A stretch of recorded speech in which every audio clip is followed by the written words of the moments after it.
नमस्कार दोस्तों, आज हम आप लोग के बीच फिर से 10th बिहार बोर्ड के बच्चों के लिए द्विघात समीकरण का ऑब्जेक्टिव क्वेश्चन लेकर के आए हैं।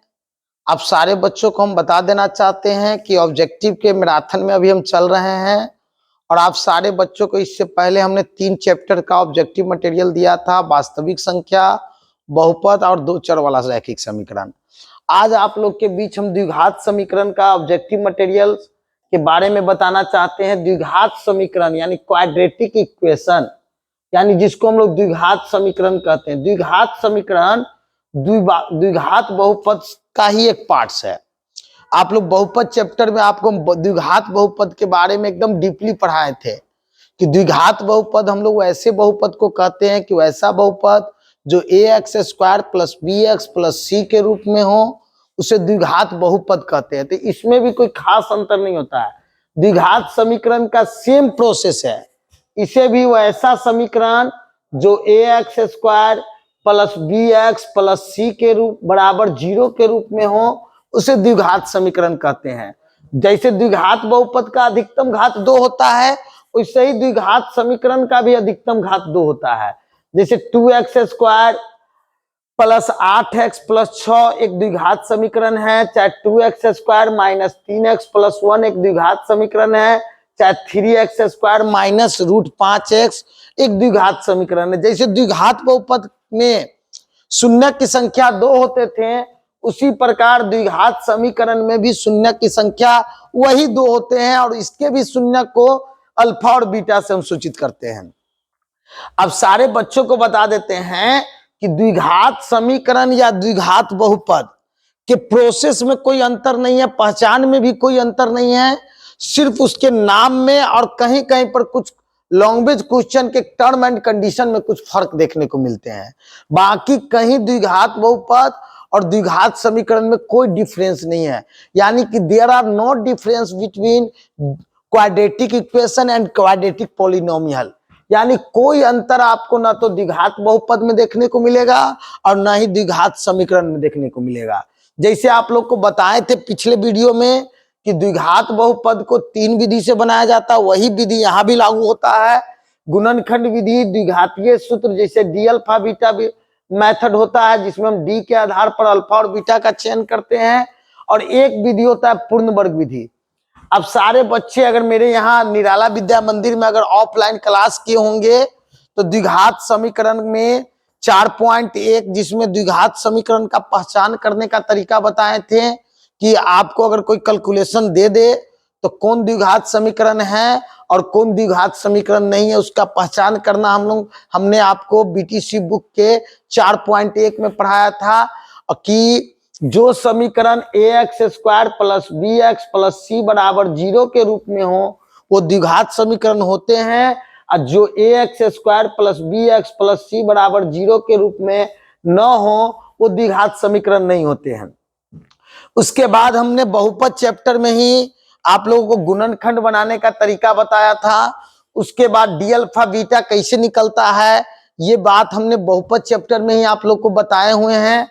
और पूर्ण वर्ग विधि यहाँ द्विघात समीकरण में बड़ा मैच्योर्ड विधि है, जो प्रश्नावली 4.3 में पढ़ना है, और 4.3 से एक 5 मार्क्स क्वेश्चन आने की ज्यादा संभावना है।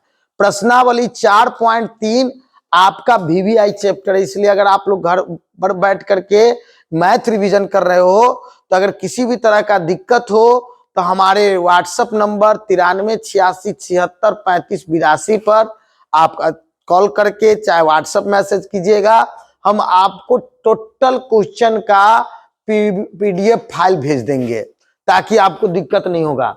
तो चलिए, द्विघात समीकरण या द्विघात बहुपद को हल करने का मुख्यतः 3 विधि होता है, जिसमें गुणनखंड विधि बहुत इंपॉर्टेंट विधि है।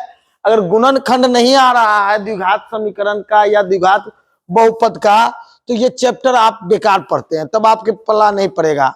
गुणनखंड आपको 9th में ही पढ़ना है और आपको 2 4 5 10 5 रोज के बाद आपको एग्जाम देना है। द्विघातीय सूत्र में पहले डी निकालते हैं और डी के आधार पर ही अल्फा और बीटा का चयन किया जाता है। अगर डी का मान धनात्मक हो तो अल्फा का मान -b प्लस रूट डी बट्टा 2a और बीटा का मान -b माइनस रूट डी बट्टा 2a होता है। जब डी का मान 0 हो तो अल्फा और बीटा के मूल वास्तविक और समान होते हैं, और डी का मान जब माइनस में हो तो अल्फा और बीटा का मान नहीं निकलेगा, यानी उस परिस्थिति में उसके वास्तविक हल नहीं होते, यानी काल्पनिक हल होते हैं। खैर उस पर बाद में चर्चा करेंगे। अब सारे बच्चे गौर से एक बात समझिए कि देखिए गौर से, पूर्ण वर्ग विधि से बनाने के कुछ नियम है। क्या नियम है? तो सबसे पहले द्विघात समीकरण को ax square plus bx plus c के रूप में सजा देंगे। उसके बाद प्रत्येक पद में a से भाग देंगे। a से भाग देने के बाद प्राप्त c बट्टा a को बराबर के उस पार भेज देंगे, और उस पार भेजने के बाद b बट्टा a में 1/2 से गुना कर उसका वर्ग दोनों तरफ जोड़ देंगे। और जोड़ने के बाद यदि हमको ax square minus 2ab plus b square के फॉर्म में अगर बाएं तरफ प्राप्त होता है तो उसके जगह पर a माइनस बी का होल स्क्वायर लिखेंगे, या तथा a square plus 2ab plus b square के रूप में अगर बाएं तरफ प्राप्त होता है तो उसके जगह पर a प्लस b का होल स्क्वायर के रूप में बदल देंगे, और उसके बाद सरल की क्रिया करेंगे। प्राप्त मान आपका उत्तर होगा। मूलों का प्राकृत आपको बहुत ज्यादा मिलता है। मूलों का प्राकृत डी पर आधारित है। आप सारे बच्चों को बता देना चाहते हैं कि मूलों का प्राकृत जब भी आपसे पूछे तो सबसे पहले आप d बराबर b स्क्वायर माइनस 4ac ज्ञात करेंगे। उसमें अल्फा और बीटा नहीं निकाला जाता। मूलों के प्राकृत में d के आधार पर आपको चयन करना पड़ता है कि इसका प्राकृत वास्तविक और असमान है, कि वास्तविक और समान है, कि इसके प्राकृत का कोई हल नहीं है। ये d पर निर्भर करता है। अगर d बराबर b स्क्वायर माइनस 4ac निकालते हैं और d का मान अगर प्लस में आता है, जैसे 1 2 3 4 आगे जहां तक अगर प्लस में आता है, तो इस तरह के जब d का मान धनात्मक हो तो इसका प्राकृत थोड़ा गलत है, प में र होगा, वास्तविक और असमान है। अगर d का मान अगर 0 प्राप्त होता है, d का मान अगर 0 प्राप्त होता है तो इसका प्राकृत वास्तविक और समान होंगे। अगर d का मान ऋणात्मक हो, ऋणात्मक मतलब माइनस में हो, तो इसके प्राकृत का कोई हल नहीं होता। d का मान जैसे अगर -1 -2 -3 माइनस में कुछ भी अगर आता है तो इसके प्राकृत का कोई हल नहीं होता। ना उसका अल्फा निकलेगा, ना बीटा निकलेगा, न उस तरह के द्विघात समीकरण को आप गुणनखंड विधि से भी नहीं बना सकते हैं, पूर्ण वर्ग विधि से वो नहीं बनता है। ये बात दिमाग में आप रखिएगा। अब हम लोग चलते हैं ऑब्जेक्टिव के दौर पे। अब देखिए ऑब्जेक्टिव में पहला है कि निम्न में से कौन द्विघात समीकरण है। तो देखिए द्विघात समीकरण बट्टा के नीचे एक्स स्क्वायर अगर गुना करेंगे तो x टू द पावर 4 ये नहीं है। यहाँ रूट अंडर x है तो इसको भी आप नहीं मान सकते हैं। अब यहाँ देखिए 2x स्क्वायर है, a माइनस बी का whole square, a square minus 2ab plus B square, plus X square इधर जाएगा तो minus x square, 2x square में से 1x स्क्वायर घट जाएगा। ये है c जो है आपका द्विघात समीकरण है। यानी कह रहा निम्न में से कौन द्विघात समीकरण है, तो पहला का ऑप्शन नंबर सी होगा। निम्न में से कौन द्विघात समीकरण नहीं है, नेगेटिव थॉट पर आ जाइए। निम्न में से कौन द्विघात समीकरण नहीं है, तो आप देखिए गौर से, एक्स स्क्वायर से आप एक्स स्क्वायर को काट दीजिएगा तो ये द्विघात समीकरण नहीं है। ऑप्शन नंबर बी इसका सही उत्तर होगा। तीसरा नंबर में क्या करा, यदि द्विघात समीकरण 2x square minus P x plus P के मूल समान हो तो p का मान क्या होगा। बड़ा बिजोड़ क्वेश्चन है, बड़ा मजा आएगा बाबू। मैथ से एक बार दिल लगा के देखो बाबू, दीवाना हो जाओगे तुम इसका। ही बात समझ लीजिए, अगर बेवफा भी निकलेगी ना तो आपका मुकद्दर बना करके चली जाएगी, याद रखिएगा। तो गौर से सुनिए बउआ, आप सारे स्टूडेंट ध्यान दीजिए, गौर से समझिए। ऑल स्टूडेंट ध्यान दीजिए कि कह रहा है कि यदि द्विघात समीकरण 2x स्क्वायर, अब हम यहां आप लोग को बता रहे हैं, क्वेश्चन है 2x square minus P x अब प्लस पी बराबर 0 का मूल समान हो। मूल मतलब होता है अल्फा और बीटा को मूल या शून्य कहते हैं।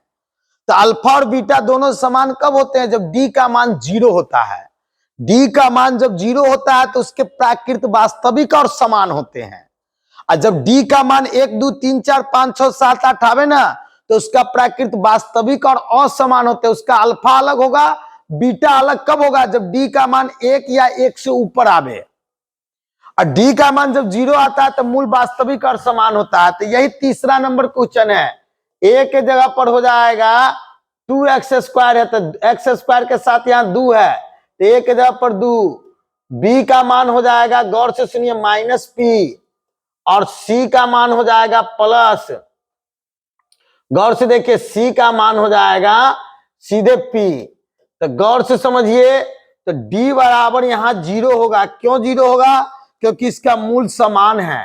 तो d बराबर 0 बोले तो d बराबर होता है b² - 4ac बराबर 0। तो b के जगह पर है -p का स्क्वायर, तो -p का स्क्वायर सीधे स्क्वायर p² होगा, क्योंकि स्क्वायर से माइनस करता है। अब -4ac मौने में गुना कीजिए, 4a के जगह पर 2 तो 4 दूना 8, और c के जगह पर p तो 8p बराबर हो जाएगा 0। अब देखिए, अगर हम इसमें से p कॉमन लेते हैं तो एगो p से एगो p कट जाएगा, तो एगो p, अब p से p कट जाएगा तो -8 बराबर 0। अब देखिए, p बराबर 0 भी हो सकता है या p माइनस 8 बराबर 0। तो हम लिख सकते हैं, इसीलिए p का मान +8 भी हो सकता है। यानी p का मान 0 भी हो सकता है या +8 भी हो सकता है। 0 और 8 दोनों दिए हुआ है, केवल 0 या 0 8 दोनों, तो 0 8 दोनों होंगे। गौर से सुनिए बुआ, 3 नंबर क्वेश्चन आपका बन चुका है। अब आगे की ओर बढ़ते हैं। अब आइए चौथा नंबर से हम फिर आते हैं आगे। के किस मान के लिए, फिर वही बात है, के किस मान के लिए 9x² प्लस 3kx प्लस 4 बराबर 0 के मूल समान होंगे। जब भी मूल समान है कहे तो d बराबर 0 होगा, ये बात दिमाग में रखिएगा। अब आइए, a के जगह पर है 9x² है, तो a के जगह पर 9, b के जगह पर है प्लस 3kx, तो b बराबर 3k और c बराबर है 4, यानी c बराबर है 4। तो d बराबर 0 होगा क्योंकि मूल इसका समान है। यानी d का फॉर्मूला होता है b² - 4ac बराबर 0। क्यों b² - 4ac बराबर 0 क्यों होगा? क्योंकि मूल जब समान रहता है ना तो d का मान 0 होता है। तो b के जगह पर है 3k का स्क्वायर, 3k का होल स्क्वायर -4 गुने a के जगह पर 9 गुने c के जगह पर 4, c के जगह पर है आपका 4 है, क्योंकि यहां c + 4 है, तो c के जगह पर 4 बराबर, देखिए, तो b² के जगह पर दे देंगे 3k का स्क्वायर -4 गुने a के जगह पर दे देंगे 9 और c के जगह पर दे देंगे 4 बराबर 0। देखिए, तो 9 3 का स्क्वायर 3 तिहाई 9, k का स्क्वायर k² और 9 चौक 36 चौका 144, 144 और बराबर हो जाएगा 0।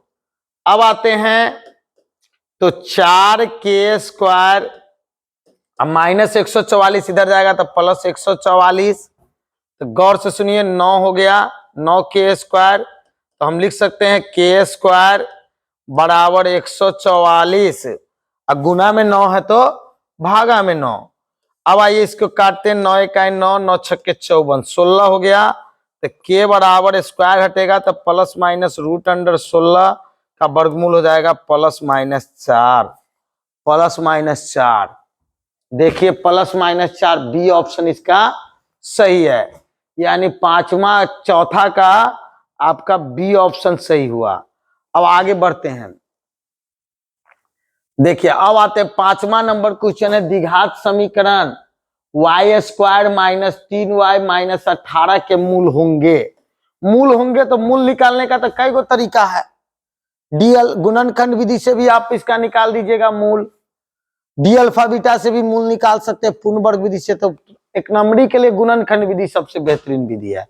क्वेश्चन नंबर 5 के लिए देखिए, वाई स्क्वायर माइनस 3y और माइनस 18 बराबर 0 गुणनखंड विधि से बनाने जा रहे हैं।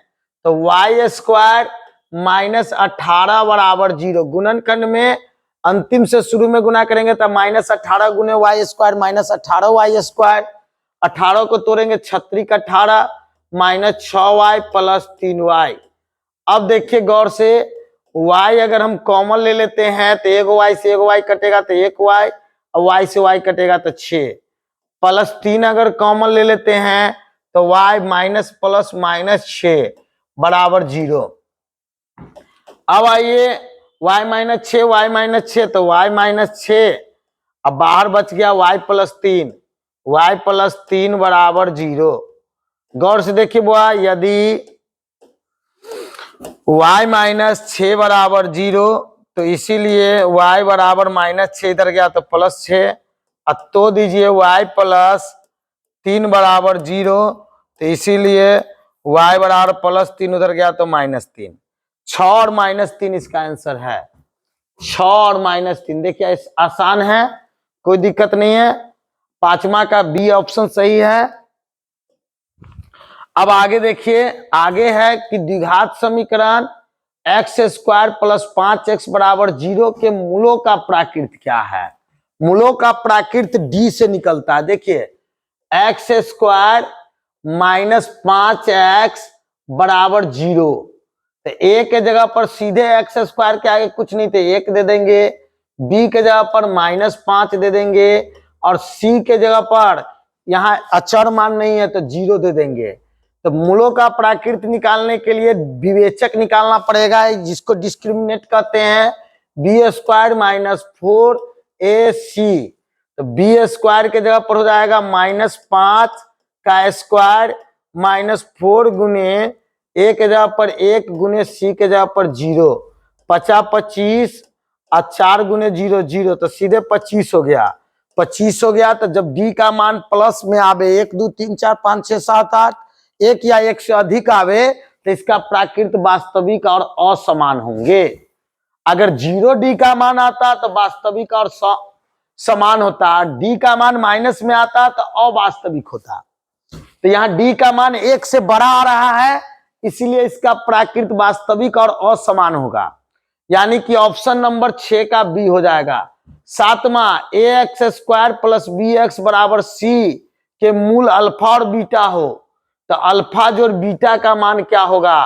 तो गौर से सुनिए, प्लस सी उधर चला जाएगा, A X square plus B X, अब प्लस सी बराबर के उधर गया तो माइनस सी बराबर 0, माइनस सी बराबर प्लस सी बराबर के उधर गया तो माइनस सी बराबर 0। अब गौर से देखिए, तो हमको अल्फा जोड़ बीटा, अल्फा जोड़ बीटा बराबर होता है माइनस बी बट्टा ए, माइनस बी बट्टा ए, अल्फा जोड़ बीटा बराबर माइनस बी बट्टा ए, तो माइनस बी के जगह पर माइनस बी बट्टा ए, यही आंसर होगा माइनस बी बट्टा ए। ऑप्शन नंबर ए आपका सही उत्तर है इसका। आगे देखते हैं 8वां question, 3x square minus 10x plus 3 का एक मूल 1/3 है, तो दूसरा मूल क्या होगा। गुणनखंड कर लेते हैं। दूसरा मूल यानी 3x square minus 10x plus 3 बराबर 0 दे सकते हैं। तो गौर से सुनिए, 3x स्क्वायर 3 तिहाई 9 होता है, तो minus 9x minus x plus 3 बराबर 0। गौर से सुनिए, कुछ नहीं है, गुणनखंड कीजिए, एक मूल 1/3 दिए हुआ उसके पीछे मत भागिए, आप अपने निकालिए। 3x कॉमन लेंगे तो x माइनस 3 और माइनस 1 कॉमन लेंगे तो x माइनस 3, x माइनस 3 है तो माइनस 3 उधर जाएगा तो प्लस 3, यानी दूसरा आंसर प्लस 3 होगा। लेकिन इसको पूरा कर देते हैं हम, तो देखिए गौर से, x minus 3 x minus 3 x minus 3 और बाहर बच गया 3x माइनस 1। इसी को फैक्टराइजेशन कहते हैं। यदि x माइनस 3 बराबर 0, तो इसीलिए x बराबर -3 उधर गया तो +3। अब तो दीजिए 3x माइनस 1 बराबर 0, तो 3x माइनस 1 उधर गया तो +1, तो इसीलिए x बराबर 1/3। 1/3 आपको दिए हुआ है, तो ये निकालने की जरूरत नहीं है। दूसरा मूल क्या होगा, तो दूसरा मूल 3 होगा। 3 यहाँ निकाले हुए हैं, 3 में टिक लगा देंगे। अब देखिए गौर से अगला देखते हैं। अगला क्वेश्चन है आपका 9वां क्वेश्चन। द्विघात समीकरण 9x² प्लस 6kx प्लस 4। अब ये कुछ देर पहले हम बनाए हैं इस क्वेश्चन को, कि मूल वास्तविक और समान हो तो k का मान क्या होगा। मूल वास्तविक और समान का मतलब क्या हुआ, d का मान 0 होना। जब d का मान 0 होता है तो मूल वास्तविक और समान होते हैं, और जब d का मान प्लस में आता है तो मूल वास्तविक और असमान होते हैं। जैसे छठा का बी ऑप्शन सही था। तो गौर से सुनिए, 9x² और प्लस 6kx उसके बाद है प्लस 4 बराबर 0 के मूल वास्तविक और समान है। यानी d बराबर 0 है। d का फॉर्मूला होता है b² माइनस 4ac बराबर 0 है। तो b का स्क्वायर, तो b के जगह पर 6k है, तो 6k का स्क्वायर अब -4 गुने a के जगह पर 9 और गुने c के जगह पर 4 बराबर 0। 6 36, k का स्क्वायर k² और 9 चौक 36 चौका 144 बराबर हो गया 0। अब आइए 36 k² माइनस 144 उधर जाएगा तब प्लस 144। तो आप आगे लिख सकते हैं k² बराबर 144 और गुना में 36 है तो भागा में 36 चौका 144। तो k बराबर स्क्वायर हटेगा तो √अंडर +-4, +-4 का वर्गमूल हो जाएगा +-2, यानी +2 या -2, ये होगा आंसर। अब आइए गौर से समझिए अगला क्वेश्चन। आगे की ओर हम बढ़ रहे हैं, देखिए बहुत ही मजा आने वाला है। अगला क्वेश्चन क्या कर रहा है, सो देखिए। कह रहा है द्विघात समीकरण 4y² प्लस 4y प्लस 1 के मूलों का गुणनफल क्या है। तो मूलों का गुणनफल c/a। मूलों का गुणनफल अल्फा गुने बीटा बराबर c/a। c के जगह पर 1 और a के जगह पर 4, तो 1/4 इसका ऑप्शन है। 1/4, 10वां का 1/4। आगे देखिए अगला क्वेश्चन। अब 11 से चलते हैं। देखिए बुआ 11 नंबर देखिए कितना बेहतरीन क्वेश्चन है। कह रहा है 7x² माइनस 12x प्लस 18 के मूलों का योग और गुणनफल का अनुपात। सुनो, कुछ भार नहीं है, कोई बहुत बड़का चीज नहीं है। मूलों का योग अल्फा जोड़ बीटा और गुणनफल अल्फा गुने बीटा का अनुपात मतलब बट्टा। तो अल्फा जोड़ बीटा -b/a और अल्फा गुने बीटा c/a।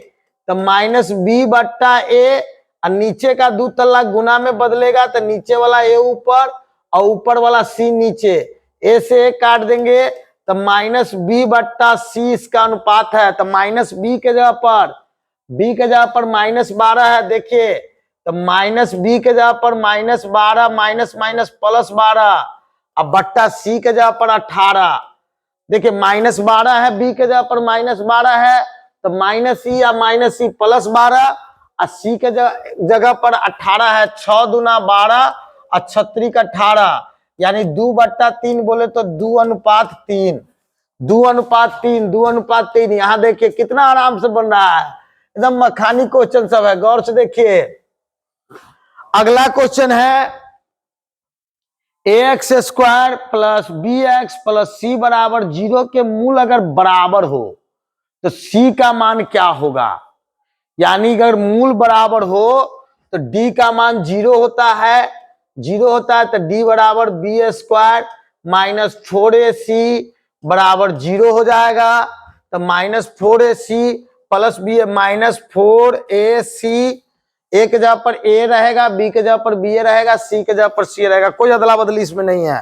कभी कभी घुमा देता है, ए के जगह पर बी एक्स स्क्वायर कर देगा, बी के जगह पर ए एक्स कर देगा, तो उस समय सचेत होकर काम कीजिएगा, न तो बउआ रे लटक ले तो गिल ले, याद होगा। इधर ध्यान दीजिएगा बाबू, बउआ आराम से धैर्य का परिचय दीजिए, सब बेहतर होगा, कोशिश कीजिए कुछ अच्छा करने का। अब भाई प्लस बी स्क्वायर उधर जाएगा तो माइनस बी स्क्वायर। अब देख बुआ इधर माइनस से माइनस काट दिए, सी बराबर बी स्क्वायर, अब 4a गुना में है तो भागा में 4a, तो सी का बराबर क्या होगा, सी का मान बी स्क्वायर बट्टा 4a, बी स्क्वायर बट्टा 4a होगा। गौर से देखिए आगे देखते हैं, द्विघात समीकरण A X square plus B X plus C में एक्स का मान क्या होता है, कहीं कहीं पर अल्फा और बीटा, अल्फा या बीटा दोनों को क्या किया जाता है, एक साथ एक्स से सूचित कर देते हैं, तो एक्स का मान हो जाएगा minus B plus minus root D अब बट्टा 2a, ये फॉर्मूला होगा। इसमें अल्फा बराबर minus B plus root D बट्टा 2a, अब बीटा बराबर minus B minus root D बट्टा 2a, तब माइनस बी अब प्लस माइनस का मतलब इसमें अल्फा बीटा दोनों आ गया, और रूट डी, डी का मतलब होता है बी स्क्वायर माइनस 4ac, ये फॉर्मूला है बट्टा 2a। अब मिला लीजिए ये कहां है, तो B square minus B plus minus B square minus 4ac, B square यहां पर प्लस माइनस देवे नहीं किया है, अब बट्टा 2a, यानी यहां पर थोड़ा हमको लग रहा है या तो गलत ऑप्शन हो रहा है, यहां पर बी स्क्वायर माइनस 4ac अगर हो जाए तो ए सही माना जा सकता है, क्योंकि यहाँ गलत हो रहा है, हमको कहीं ऑप्शन में गलत रख रहा है, या नहीं तो माइनस बी अब प्लस माइनस अगर ई दे दे तो ये सही हो जाएगा। इसमें थोड़ा सस्पेंस हो सकता है, मिस प्रिंटिंग में होगा, तो खैर कोई बात नहीं, या तो इसको minus B plus minus root under B square minus 4ac इसके जगह पर हो जाए, प्लस के जगह पर माइनस हो जाए तो ये ऑप्शन सही होगा, या नहीं तो यहाँ पर प्लस माइनस अगर दे दे तो ये भी ऑप्शन सही हो सकता है। निम्नलिखित में से किस समीकरण का एक मूल दू है, अब देखिए यहां पर एक मूल दू है किसका, तो एक मूल का मतलब हुआ एक्स के जगह पर दू किसका है, तो दू का स्क्वायर दू दूना 4 और 4 दूना 8, 8 4 4 नहीं, ये नहीं है, एक्स के जगह पर दू रख के देखिए, एक्स के जगह पर दू दूना 4, 4 दूना 8, 4 दूना 8, ये भी नहीं है, एक्स के जगह पर दू दूना 4 और दू दूना 4, 4 4 8, ये भी नहीं है, दू दूना 4 दूना 8, 8 6 14 और 4 7 दूना 14, यही है, यही डी। क्या किए सो देख बताते हैं, एक्स के जगह पर दू रख के देखे हैं, कैलकुलेशन मोने में किए हैं कि इसको सरल करने पर 0 आता है कि नहीं। जैसे एक्स के जगह पर दू रखें तो देखिए इधर दू एक मूल दू है, तो एक्स के जगह पर दू एक्स स्क्वायर है, तो दू का स्क्वायर माइनस 7 गुने एक्स के जगह पर दू अब प्लस 6 बराबर 0, तो दू और दू का स्क्वायर दू दूना 4 माइनस 7 दूना 14 प्लस 6 बराबर 0, तो 4 दूना 8 6 14 माइनस 14 बराबर 0, 14 में से 14 गया 0 बराबर 0। जब दोनों पक्ष 0 हो जाएगा तो वही उसका शून्यक होगा। अब देखिए आगे बढ़ते हैं, अब सारे स्टूडेंट अगला है, यदि समीकरण बी एक्स स्क्वायर, ए के जगह पर बी है, ए एक्स प्लस सी का मूल समान हो तो सी बराबर क्या होगा। देखिए मूल जब समान होते हैं तो डी बराबर होता है बी एस, डी बराबर पहले 0 दे दीजिए, मूल जब समान होंगे तो डी बराबर 0 होगा, अब बी स्क्वायर माइनस 4ac बराबर 0 होगा, तो बी के जगह पर यहाँ ए है, ए एक्स, ए के जगह पर बी है, बी के जगह पर ए है, तो बी स्क्वायर है ना, तो बी के जगह पर ए का स्क्वायर कर दीजिए, क्योंकि यहाँ फ्रंट चेंज है, A X square plus B X के जगह पर B X square plus A X है। अब देखिए गौर से, तो बी के जगह पर ए है तो बी स्क्वायर के जगह पर ए स्क्वायर, ए के जगह पर बी है तो 4, ए के जगह पर बी और सी बराबर 0। अब आइए तो माइनस 4bc अब प्लस ए स्क्वायर उधर जाएगा तो माइनस ए स्क्वायर। अब आइए तो गौर से सुनिए, c बराबर माइनस ए स्क्वायर। अब -4b उधर आया तो गुना में तो भागा में -4b। अब आइए माइनस से माइनस कट गया तो ए स्क्वायर अब प्लस बट्टा 4b, ए स्क्वायर बट्टा 4b, ये ऑप्शन सही है। चलिए आगे देखते हैं, अगला क्वेश्चन आपका क्या कर रहा है वो देखते हैं। बहुत ही बेहतरीन क्वेश्चन सब है आपके बीच। अगला क्वेश्चन क्या कर रहा है वो देखते हैं।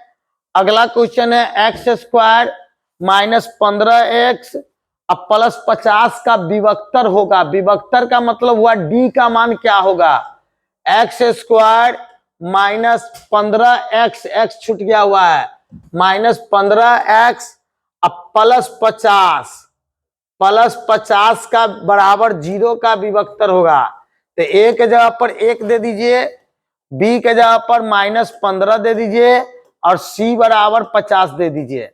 इसका विभक्तर मतलब डी का मान क्या होगा, डी बराबर बी स्क्वायर माइनस 4ac। तो बी के जगह पर -15 का स्क्वायर अब -4 गुने ए के जगह पर 1 गुने सी के जगह पर 50, 15 15 यहाँ के 225 अब -50 चौका 200, तो 225 में से 200 चला गया तो 25 विभक्तर होगा, यानी इसका विभक्तर क्या होगा तो 25 होगा। फिर आइए वही बात है, A X square plus B X plus C बराबर 0 हो तो एक्स का मान -b plus minus root D, यही है, ए ऑप्शन सही है। रूट डी का मतलब बी स्क्वायर माइनस 4ac को रूट डी कहते हैं। तो -b plus minus root D बट्टा 2a। अगला क्या है, फिर वही बात फिर से आ गया क्वेश्चन। इस टाइप का क्वेश्चन हम शुरुआत में ही बता चुके हैं कि x square minus P x plus 4 के मूल बराबर हो तो p का मान क्या होगा। जब मूल बराबर हो तो बी स्क्वायर माइनस 4ac बराबर 0 होगा। तो b के जगह पर हम क्या करेंगे, माइनस p का स्क्वायर है, माइनस p का स्क्वायर सीधे p स्क्वायर अब -4 गुने a के जगह पर 1 गुने c के जगह पर p बराबर 0। तो आप लिख सकते हैं p स्क्वायर माइनस 4p बराबर 0। तो 4p बराबर 0 दे दिए। तो गौर से सुनिए, p अगर कॉमन लेते हैं तो p माइनस 4 बराबर 0। तो यदि इसीलिए p बराबर भी 0 हो जाएगा और तो दे दीजिए p माइनस 4 बराबर भी 0 है तो p का मान हो जाएगा 4, यानी एक 0 आंसर होगा एक 4 आंसर होगा। 0 और 4 यानी कहां गया 0 और 4, 0 और 4, यहां प्लस माइनस 4 दे रहा है, प्लस माइनस 4 नहीं होगा। ओहो हो यहां पर 4 था, 1 मिनट वो थोड़ा सा मिस्टेक हो गया। गौर से देखिए question number 18, B square minus 4ac बराबर 0। तो b के जगह पर है माइनस p का स्क्वायर -4 गुने a के जगह पर है सीधे एक्स स्क्वायर है तो 1, सीधे एक्स स्क्वायर है तो 1 दे देंगे और c के जगह पर 4 है बराबर 0। अब देखिए p स्क्वायर अब -4 चौका 16 बराबर 0। तो आप लिख सकते हैं p स्क्वायर और प्लस 16 उधर जाएगा, -16 उधर गया प्लस 16, तो p बराबर प्लस माइनस रूट अंडर 16 तो प्लस माइनस 4, इसका आंसर होगा +-4। देखिए गौर से, इसका आंसर हो जाएगा +-4 हो जाएगा। अब ध्यान दीजिए आगे है कि पी एक्स ये हो गया, सेम टू सेम क्वेश्चन है 18 के आधार पर ही आप गौर से समझिए। आप देखिए गौर से, ये क्वेश्चन 19 भी सेम है। 20 में आइए गुणनखंड कर दीजिएगा, ऑटोमेटिक -4x + x, देखो बी इसका आंसर हो जाएगा। सी नंबर में मूल जब समान हो, देखिए 21 नंबर क्वेश्चन, 21 नंबर क्वेश्चन पे आप ध्यान दीजिए। B X square plus A x plus सी के मूल जब समान हो, तो मूल जब समान हो तो डी बराबर 0 होता है। डी बराबर 0 मतलब बी स्क्वायर माइनस 4ac बराबर 0। तो बी के जगह पर यहाँ ए है, बी के जगह पर ए है और ए के जगह पर बी है। तो बी के जगह पर ए स्क्वायर माइनस 4, ए के जगह पर बी सी बराबर 0। देखिए ए स्क्वायर माइनस 4bc, ए स्क्वायर माइनस 4bc, ये ऑप्शन होगा। 22वां कह रहा है मूलों का प्राकृत क्या है। 4x square plus 4x plus 1 यानी 4x square plus 4x plus 1 के मूलों का प्राकृत क्या है। तो ए के जगह पर 4 है, बी के जगह पर भी 4 है और सी के जगह पर 1 है। तो डी बराबर होता है बी स्क्वायर माइनस 4ac।